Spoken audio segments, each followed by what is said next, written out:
శ్రీశైలం దేవస్థానంలో కేంద్ర మంత్రి కిషన్ రెడ్డి ప్రత్యేక పూజలు నిర్వహించారు. ఉదయం శ్రీశైలం శ్రీ బ్రహ్మరాంబ మల్లికార్జున స్వామి క్షేత్రానికి దర్శించుకున్నారు.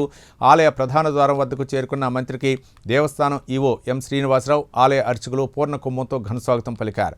స్వామి అమ్మవార్లకు ప్రత్యేక పూజలు, పంచామృత అభిషేకం చేశారు. దర్శనం అనంతరం ఆలయ అధికారులు శాలువాతో సత్కరించి శేషవస్త్రం, లడ్డూ ప్రసాదం, స్వామివారి చిత్రపటాన్ని అందజేశారు. వేద పండితులు వేద ఆశీర్వచనం చేశారు. స్వామి అమ్మవారిని దర్శించుకోవడం పూర్వజన్మ సుకృతమన్నారు కిషన్ రెడ్డి.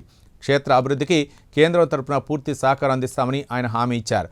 మంత్రి వెంట బీజేపీ రాష్ట్ర నాయకులు, ఆలయ అధికారులు పాల్గొన్నారు.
गंगा पार्वती भोलांबा